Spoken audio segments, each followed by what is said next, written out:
Ujian Allah bagi hamba itu kadang-kadang dengan kekayaan. Dengan kekayaan. Diuji Allah dengan kekayaan. Apakah mereka syukur dengan kekayaan itu? Bila kekayaan ini membuat inya lalai daripada beribadah, bila kekayaan ini membuat inya kendur daripada dahulunya, nah maka berarti orang ini kada lulus ujian Allah. Wataratan bil madar, terkadang Allah itu menguji dengan kemudaratan, liyasbiru, agar mereka sabar.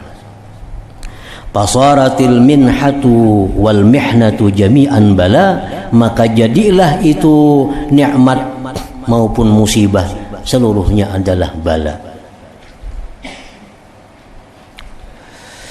Fal mihnatu muqtadiyatun lis-sabri wal minhatu muqtadiyatun lis-syukur. Musibah menuntut sabar, sedangkan nikmat menuntut syukur. Sama aja tuntutannya. Wal qiyamu bi huquqis sabri aisar minal qiyam bi huquqis syukri. Melaksanakan hak-hak sabar lebih mudah daripada melaksanakan hak-haknya yang syukur itu. Artinya orang yang sabar dengan bala itu lebih banyak daripada orang yang syukur dengan nikmatnya. Wa qalilun min ibadiyas syakur. Dalam Al-Quran dijelaskan sedikit sekali hambaku itu yang bersyukur. 10 orang diuji dengan bala, 10 orang diuji dengan nikmat. Yang dapat bala diminta sabar, yang dapat nikmat diminta syukur. Nah itu hasilnya lebih banyak sukses orang yang dapat bala. Orang yang dapat bala banyak bisa sabar, sedangkan orang yang dapat nikmat sedikit yang bisa syukur. Artinya Bismillahirrahmanirrahim. Alhamdulillahirabbil alamin wa bihi nasta'in ala umurid dunya waddin. Wassalatu wassalamu ala asyrafil anbiya'i wal mursalin Sayyidina Muhammadin wa ala alihi wa sahbihi ajma'in. Qala al-musannif rahimahullah wa nafa'ana bi'ulumihi fid darain. Wa'lam anna sabra minal iman bimanzilatir ra'si minal jasad. Fa idza quti'ar ra'su dhahabal jasadu kulluhu. Dan ketahuilah bahwa kedudukan sabar daripada iman menempati kepala daripada tubuh. Maka apabila putus itu kepala, maka hilanglah seluruh tubuhnya.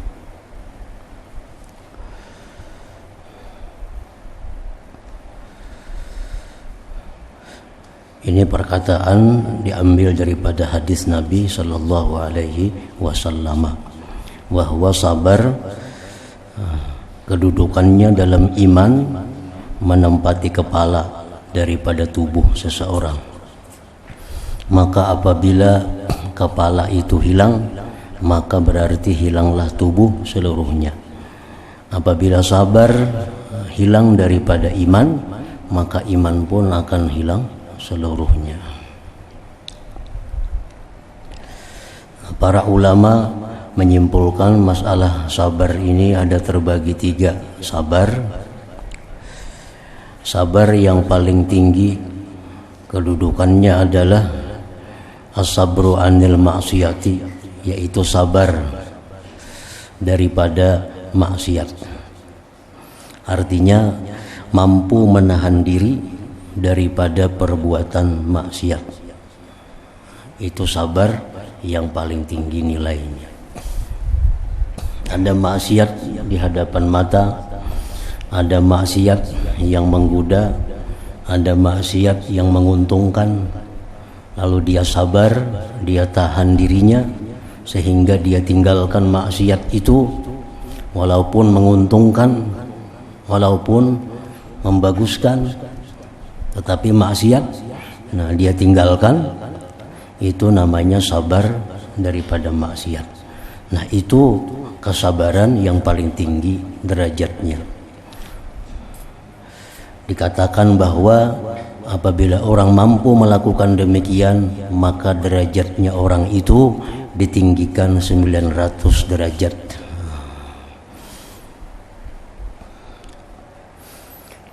Yang kedua, sabar alat taat. Sabar melakukan taat. Dimaksudkan dengan demikian adalah orang yang berada dalam keadaan susah, orang yang berada dalam keadaan kesempitan, namun dia tetap bisa melakukan taat kepada Allah. Nah, maka ini sabar yang nomor 2. Yang melakukan demikian ditinggikan derajatnya 600 derajat. As-sabru 'alal musibah, yang ketiga sabar atas musibah. Dia sabar atas menghadapi cobaan yang diberikan Allah kepadanya tanpa ada mengeluh kepada siapa jua pun, tanpa ada menyalahkan siapa jua pun.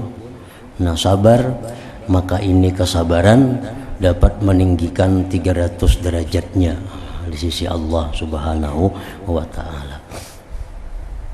Sabar daripada maksiat itu dicontohkan oleh Nabi Yusuf alaihissalam. Di waktu beliau mendapat godaan daripada Zulaikha, perempuan istri Perdana Menteri Mesir waktu itu, Nabi Yusuf sabar menghadapi ajakan maksiat itu sehingga bisa menyelamatkan diri beliau dari godaan. Nah, beliau ditinggikan derajatnya di sisi Allah sampai 900 derajat. Sabar atas taat dicontohkan dengan Nabi Sulaiman alaihissalam. Nah, begitu sibuknya Nabi Sulaiman dengan kekuasaan yang ada pada beliau seorang raja, apalagi banyaknya harta yang beliau urus, banyaknya harta yang beliau jaga, tapi kadang mengganggu ibadah beliau kepada Allah. Walaupun menduduki kedudukan yang sangat tinggi, mempunyai harta yang sangat banyak, namun Nabi Sulaiman tidak lalai daripada berzikir kepada Allah Subhanahu wa ta'ala. Nah, itu ditinggikan derajat beliau 600 derajat. As-sabru 'alal musibah, sabar atas musibah, itu dialami oleh Nabi Ayyub alaihissalam. Nabi Ayyub diuji oleh Allah dengan ujian yang berat berupa berbagai macam penyakit. Diuji lagi dengan kebangkrutan, diuji dengan matinya anak-anak beliau, diuji dengan penyakit, beliau sabar. Nah, beliau ditinggikan derajatnya 300 derajat.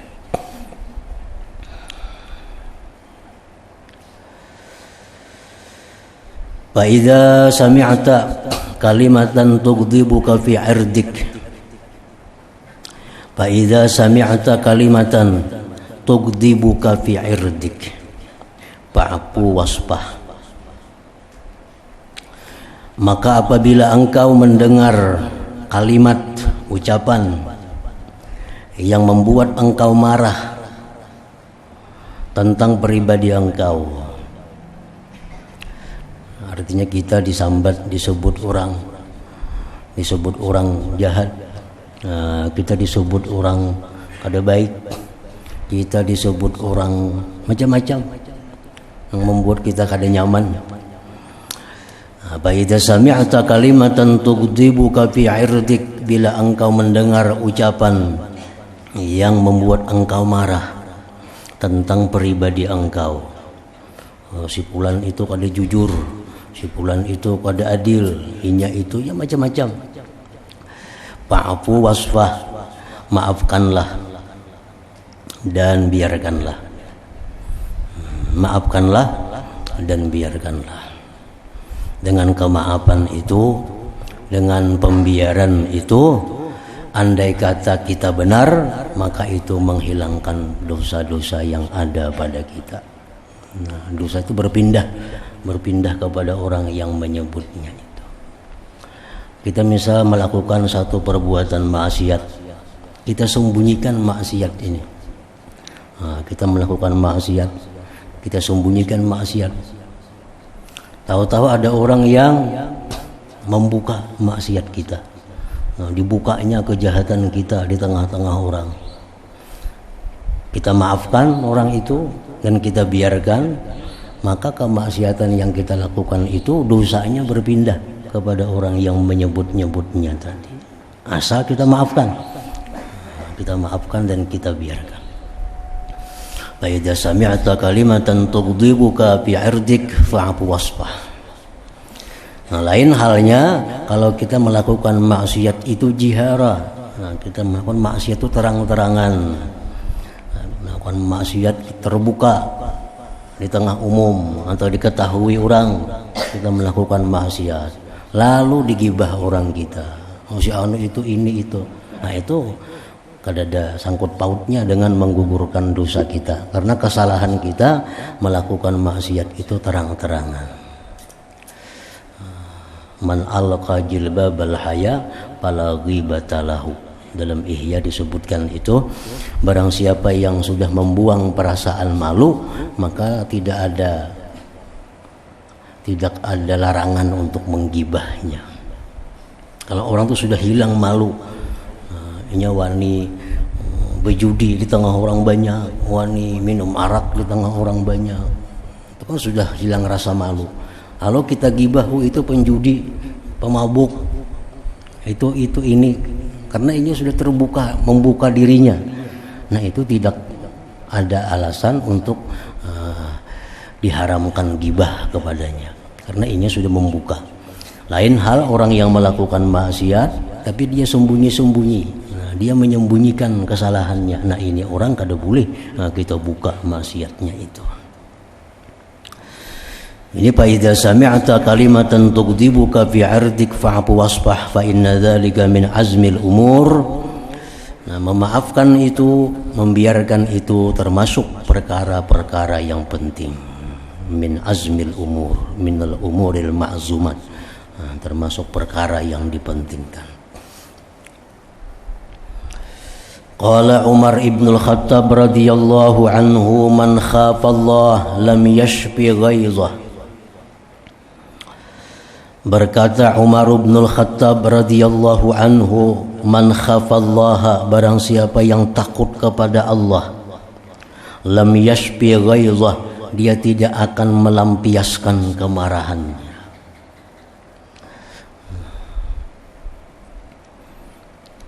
Disebut dengan istilah kazmul ghaiz, artinya menahan kemarahan. Itu fadilatnya sangat besar. Ada orang melakukan hal-hal yang membuat kita marah. Nah, kalau kita tahan kemarahan kita itu, kada kita lampiaskan, itu pertanda orang yang takut kepada Allah.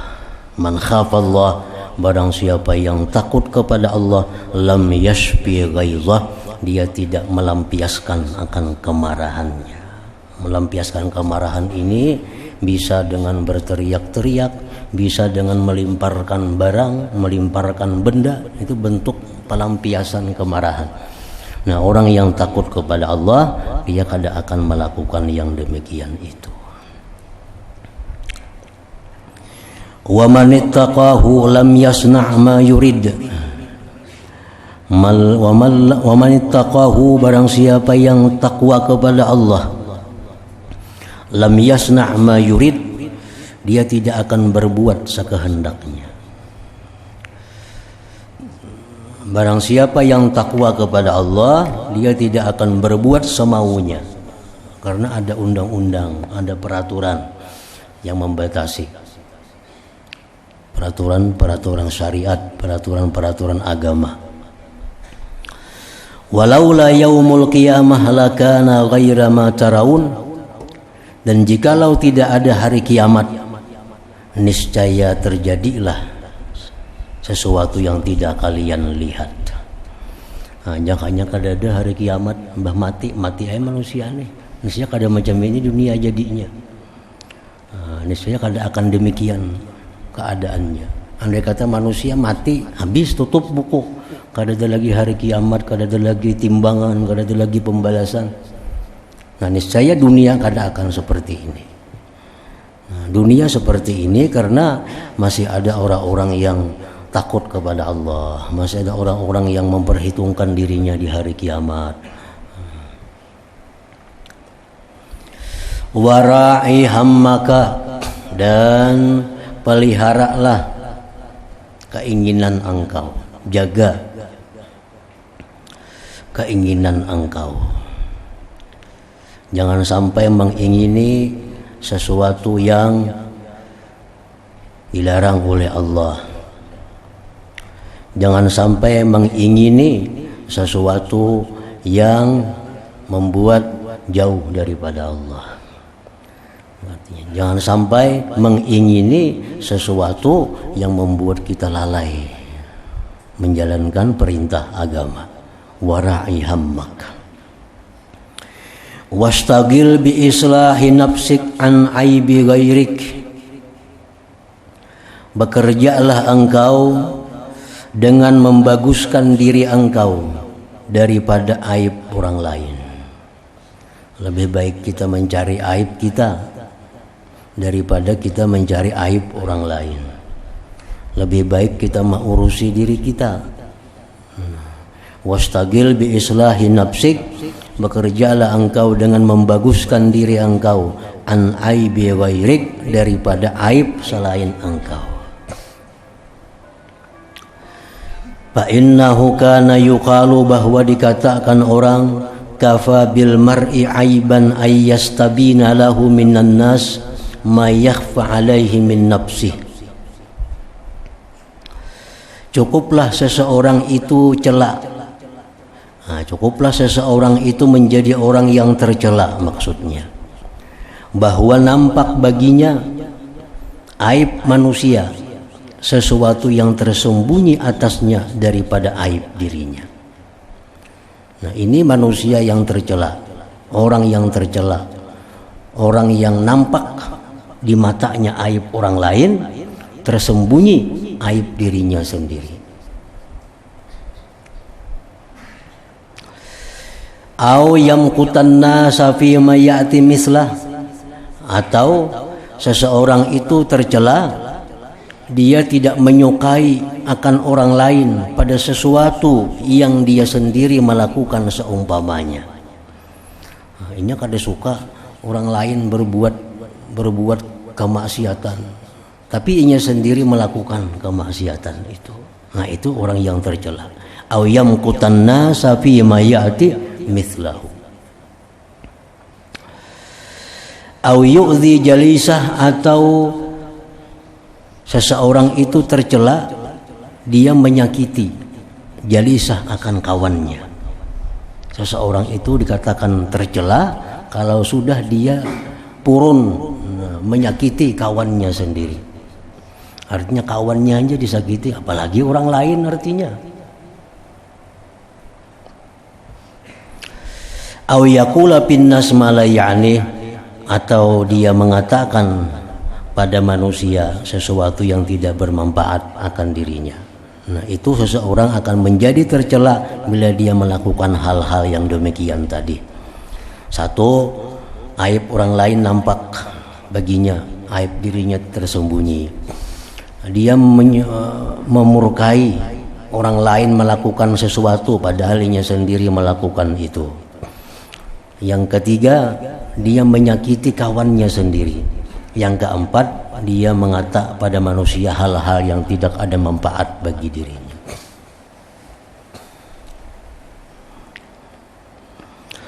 Wasta'mil lillahi aqlaka bitarkit tadbir. Pergunakanlah bagi Allah akan akal engkau dengan meninggalkan merancang sesuatu. Tadbir itu artinya merancang.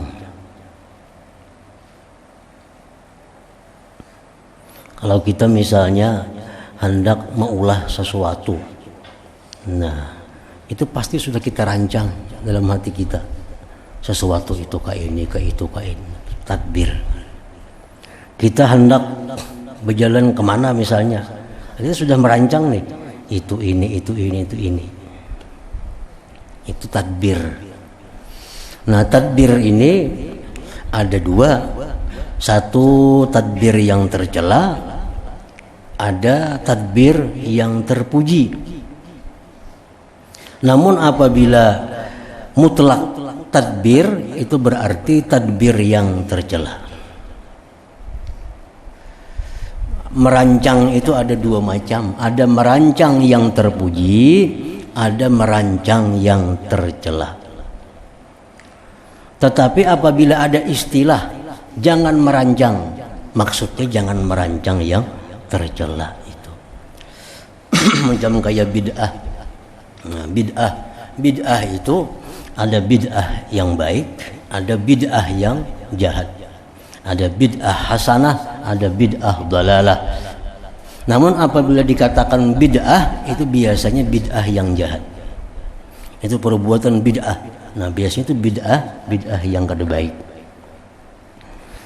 Padahal bid'ah itu ada baik, ada kada baik. Nah demikian juga merancang itu ada yang baik, ada yang kada baik. Namun bila istilah itu jangan merancang, maksudnya jangan merancang yang tercela itu.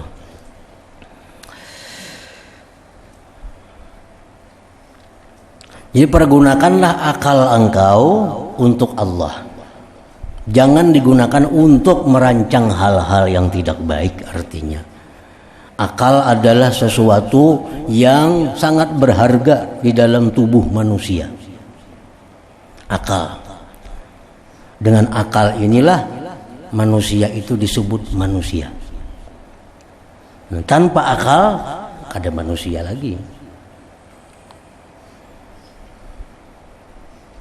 Nah makanya orang yang minum arak itu dosanya besar karena dia merusak akal.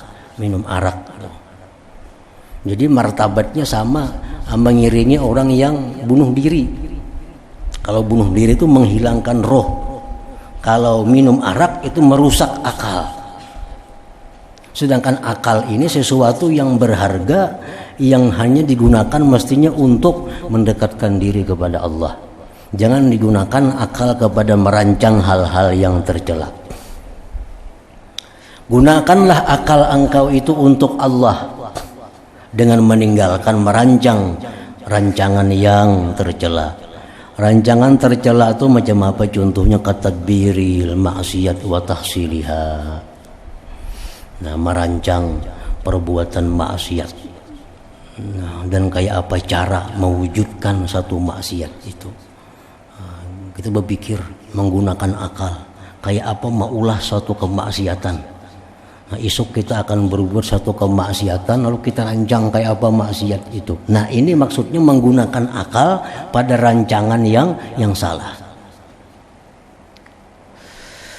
Au hazzi nafsin, atau akal kita gunakan untuk merancang sesuatu yang memuaskan nafsu syahwat kita. Nah, kita pakai akal ini untuk merancang sesuatu yang tujuannya untuk memuaskan nafsu syahwat. Nah, ini tercela, rancangan yang tercela. Atau akal kita gunakan untuk merancang menghimpun dunia sebanyak-banyaknya untuk memperbanyak dunia.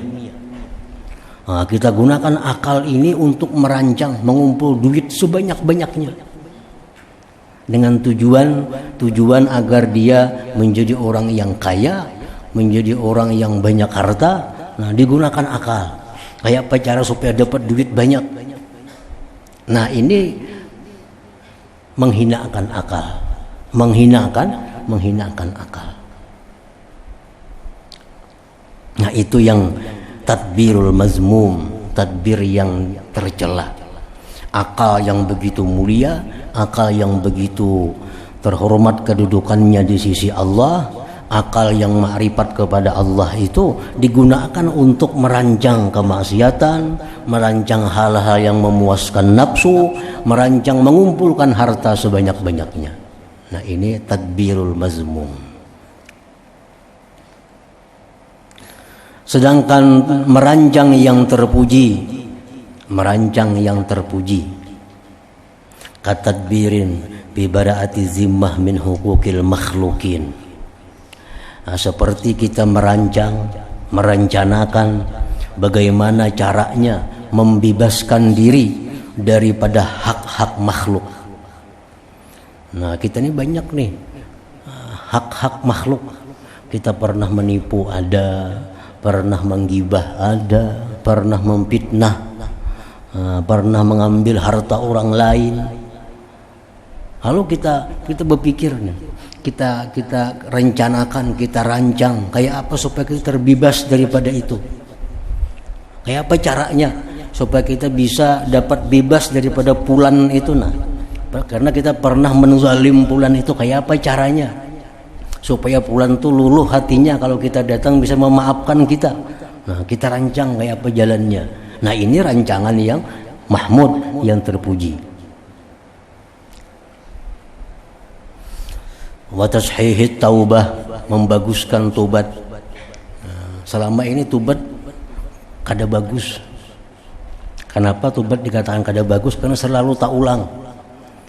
Padahal sudah tobat semalam, tabulik pulang hari ini. Tobat sudah hari ini, tabulik pulang. Tobatnya sah aja, itu sah. Nah, kita bertobat, nah malam ini tobat kepada Allah. Esok kada akan melihat nang haram bisa. Tapi kenyataannya isuk kena melihat pulang nang haram. Nah, dirancang kayak apa cara nih supaya jangan lagi melihat nang haram itu, dipikirkan kayak apa caranya.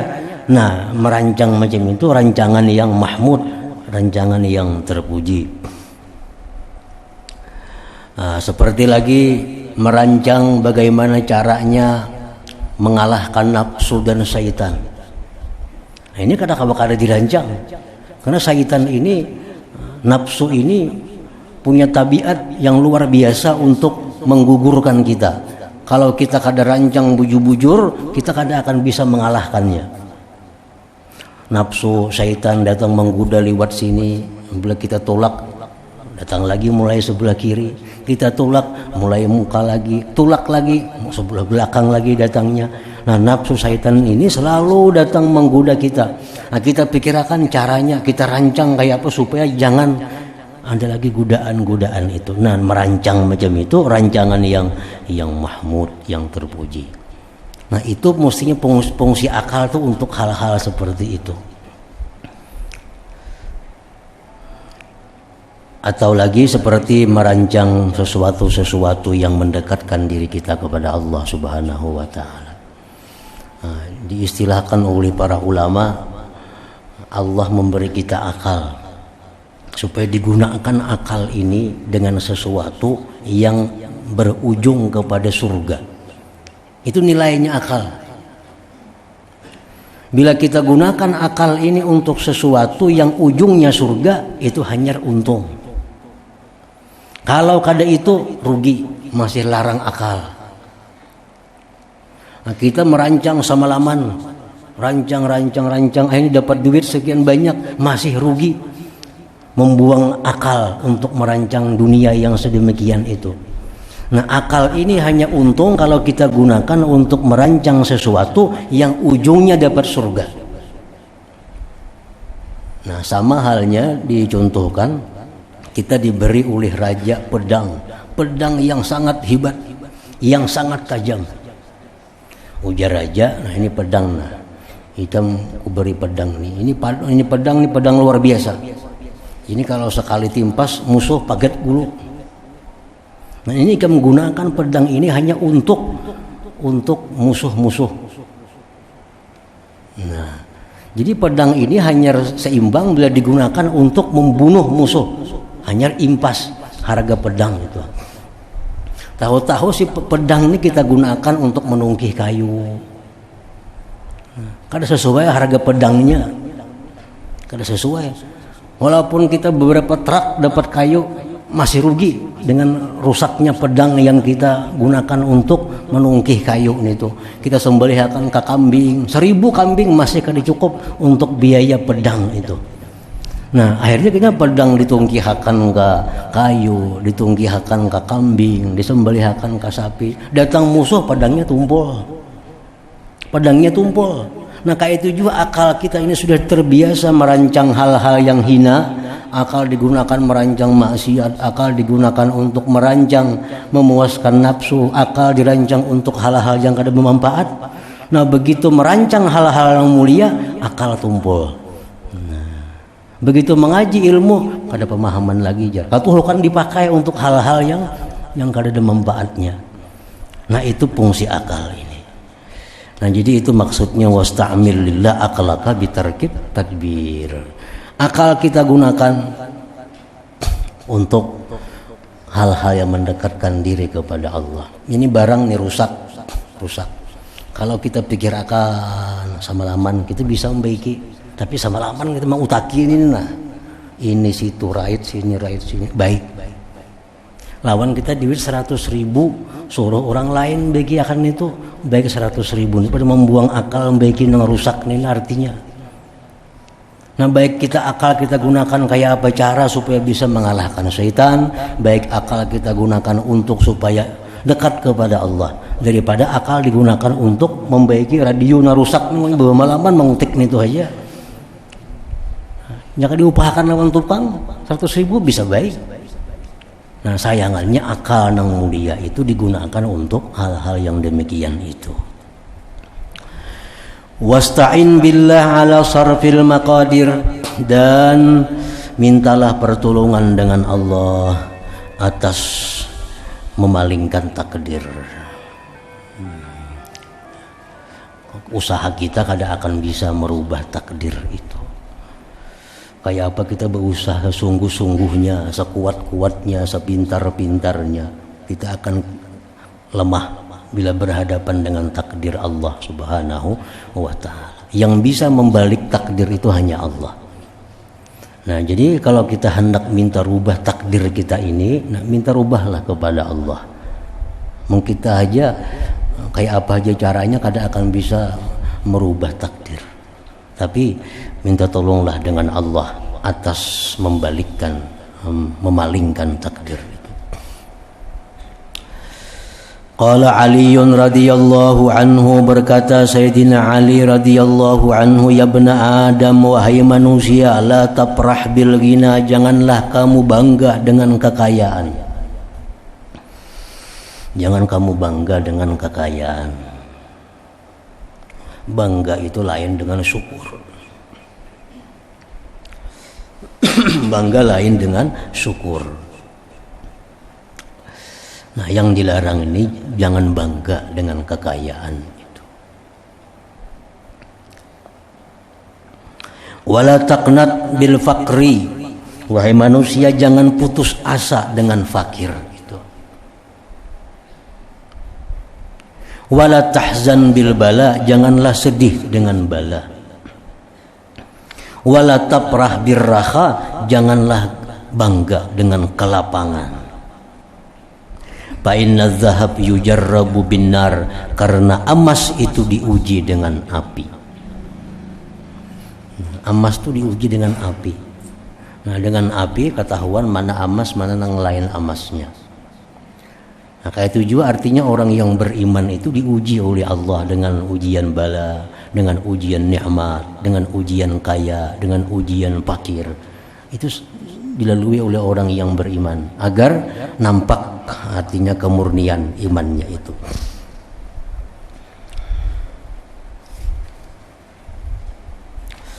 Di bawah disebutkan paling pembawahan, waqtibarullah ta'ala li'ibadihi taratan bil masar liyashkuru wa taratan bil madar liyasbiru. Ujian Allah bagi hamba itu kadang-kadang dengan kekayaan. Dengan kekayaan. Diuji Allah dengan kekayaan. Apakah mereka syukur dengan kekayaan itu? Bila kekayaan ini membuat inya lalai daripada beribadah, bila kekayaan ini membuat inya kendur daripada dahulunya, nah maka berarti orang ini kada lulus ujian Allah. Wataratan bil madar, terkadang Allah itu menguji dengan kemudaratan, liyasbiru, agar mereka sabar. Pasaratil minhatu wal mihnatu jami'an bala, maka jadilah itu nikmat maupun musibah seluruhnya adalah bala. Fal mihnatu muqtadiyatun lis-sabri wal minhatu muqtadiyatun lis-syukur. Musibah menuntut sabar, sedangkan nikmat menuntut syukur. Sama aja tuntutannya. Wal qiyamu bi huquqis sabri aisara minal qiyam bi huquqis syukri. Melaksanakan hak-hak sabar lebih mudah daripada melaksanakan hak-haknya yang syukur itu.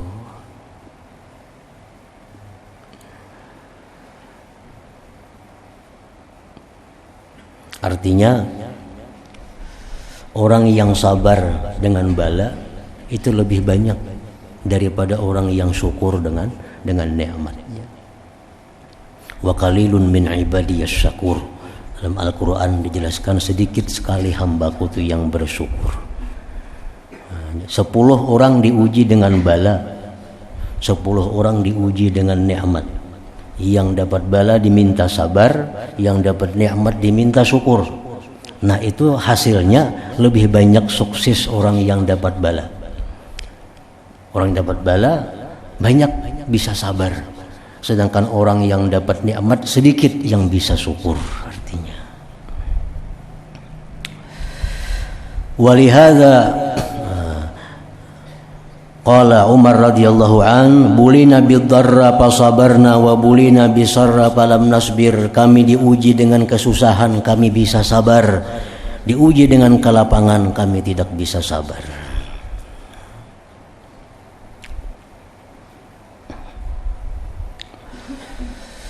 Wa innal 'abdas salih, bahwa seorang hamba yang salih, yujarrabu bil bala, dia diuji Allah dengan bala.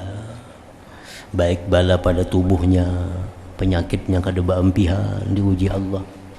Ada diuji dengan hartanya, selalu susah hidupnya. Ada yang diuji dengan cemuuhan, dengan hinaan dari orang lain, selalu hidupnya dihina orang. Nah, macam-macam ujian dari Allah kepada hambanya yang salih itu. Wa innal 'abdas salih yujarrabu bil bala, bahwa seorang hamba yang salih itu diuji dengan bala. Di bawah ada wa'lam annahu la tadumu halun wahidah 'alal mar'i fi hadhihi al-hayat, fahuwa mutahawwilun min hal ila hal, wala budda an tamurra bihil ahwalu thamaniyatu allati anaha al-qailu rahimahullah ta'ala biqauli. Tidaklah kekal keadaan yang satu atas seseorang pada ini kehidupan. Maka dia seseorang itu berpindah-pindah dari keadaan kepada keadaan lain, dan pasti melalui dengan seorang hamba itu keadaan yang 8 ini.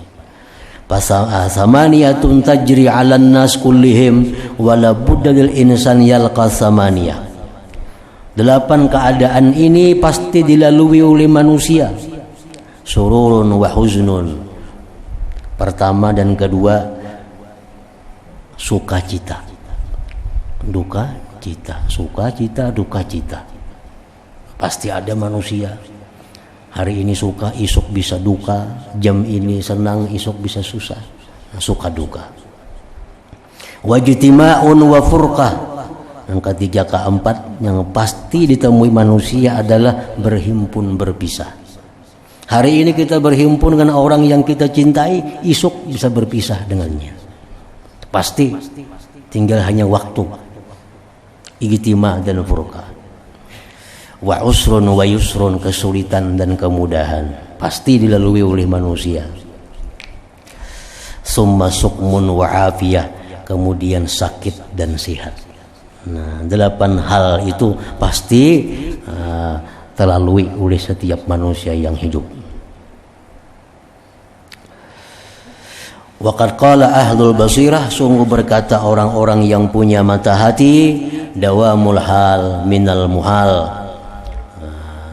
Tetap dalam satu keadaan itu mustahil. Hendak sihat seumuran mustahil. Mustahil. Hendak berkumpul mustahil, pasti berpisah kena. Makanya kadada kita doa supaya sihat belawasan kadada. Nah, cuma ada doa ya muhawwilal ahwal hawwil halana ila ahsanil hal. Wahai Tuhan yang membulak-balikkan keadaan, hawwil halana, palingkan keadaan kami kepada sebaik-baik keadaan. Sebaik-baik keadaan itu bisa susah, bisa senang, bisa berkumpul, bisa berpisah. Setiap keadaan yang mendekatkan diri kita kepada Allah, itulah keadaan yang paling baik bagi kita. Setiap keadaan yang menambah taat kita kepada Allah, itulah keadaan yang paling baik bagi kita. Waktu kita gembira, kita lupa kepada Allah. Waktu duka kita ingat lawan Allah. Berarti yang baik untuk kita duka cita. Waktu kita sulit, kita ingat kepada Allah. Begitu mudah kita lupa kepada Allah. Berarti yang sulit itu keadaan yang baik untuk kita. Sakit ingat kepada Allah, sihat lupa kepada Allah, berarti keadaan yang baik untuk kita adalah sakit. Nah, setiap keadaan yang menambah dekat kita kepada Allah, itulah keadaan yang baik bagi kita. Artinya, kadang mesti susah, kadang mesti kaya, kadang mesti sihat. Orang sihat dekat kepada Allah, itu yang paling baik baginya. Wa innal 'abda salih, bahwa seorang hamba yang salih yujarrabu bil bala, dia akan diuji dengan berbagai macam bala. Nah, ingat situ, wa innaka la tanalu ma turid illa bi tarki ma tastahi. La hadratin nabi sallallahu alaihi wasallam. Al-Fatihah. Iyyaka na'budu wa iyyaka nasta'in. Shiratal ladzina